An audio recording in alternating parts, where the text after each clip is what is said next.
Buenos días, tarde o noche, dependiendo del lugar del mundo donde te encuentres. En estas presentaciones vamos a enseñar los objetivos de auditoría que se tienen presente en Colombia para aplicar. Entonces, objetivos para el dictamen, todos estos objetivos no se los va a leer, ahí los tienen para que los miren. En Colombia todos estos objetivos debemos de pronunciarlo y por tanto hay que tener evidencia para pronunciarnos acerca de este tema. Está resaltado en verde el sistema de control interno porque es la plataforma, como les mencioné en el artículo 7, para coger y obtener las evidencias o pruebas para estos objetivos que hay más adelante. Para poder cumplir con nuestros objetivos propuestos de auditoría es importante tener estos tres elementos.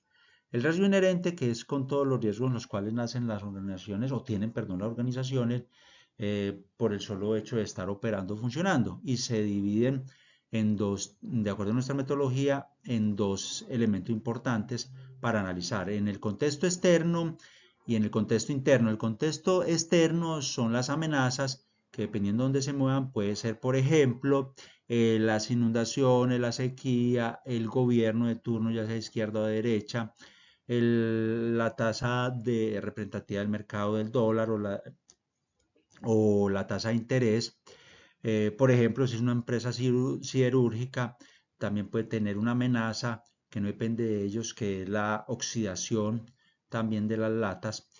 Y en los contexto interno tenemos los objetivos, que es importante mirar los objetivos de las organizaciones, que esos objetivos así puros son los riesgos inherentes. Ahora, en la empresa, por decir, en la empresa de siderúrgica, un riesgo inherente sería que se roben las latas o los metales que se tengan, o que haya un mal inventario que total, ese es el riesgo inherente. O porque en el riesgo de control, que es el segundo elemento a analizar, sería que se controlen adecuadamente con unos inventarios, con un procedimiento ejecutado adecuadamente. Entonces, tenemos ahí en esta parte del riesgo de control dos elementos importantes a analizar, que es cómo está diseñado el sistema de control interno y cómo se ejecuta. Que en este tema, por ejemplo, del riesgo inherente en el contexto interno de mal conteo físico o que se roben todos los elementos porque no hay un control adecuado, ya sea por infraestructura física. Entonces, tenemos el diseño a analizar, es que efectivamente las personas no ingresan sin autorización o no tienen cómo hacer una lata, que existe un procedimiento escrito, adecuadamente escrito, para que esos controles estén alineados para que los riesgos que estamos mencionando no se materialicen. ¿De qué? De que se los roben, de que se pierdan porque hubo mal conteo, porque se entregaron mal los, los productos, o de que en este caso las latas, al, al cliente, etcétera, o que se reciban mal de nuestro proveedor, etcétera, etcétera.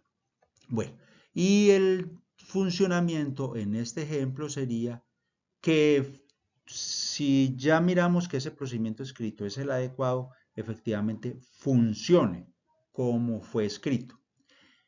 Ahora podemos encontrar otra parte, y es que el procedimiento no esté bien redactado, bien escrito, y por tanto entonces hay que mirar ya que esos riesgos se materializaron.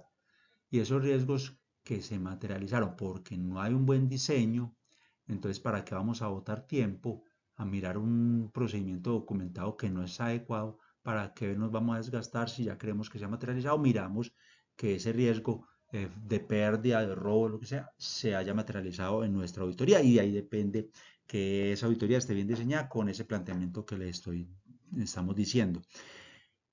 Ahora, en el contexto externo, ¿cómo sería el riesgo de control? En el contexto externo, el riesgo de control sería que, por ejemplo,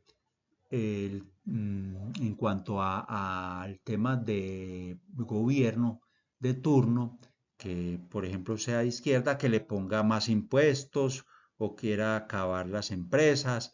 Y entonces uno dice, no, vamos a mirar cómo hacemos si trasladamos nuestra empresa para otro país, etcétera, etcétera. Y entonces esos controles habría que mirarlos también cómo están diseñados y si están funcionando adecuadamente. En el riesgo de auditoría es precisamente todo lo que estamos hablando de esa metodología que vos estás tomando para precisamente encontrar evidencia válida suficiente para coger y auditar una organización teniendo su evidencias para emitir un dictamen adecuado a nuestros objetivos. Y ahí depende mucho la metodología que se tenga. Por último, suscríbete a nuestro canal y dale like. Muchas gracias.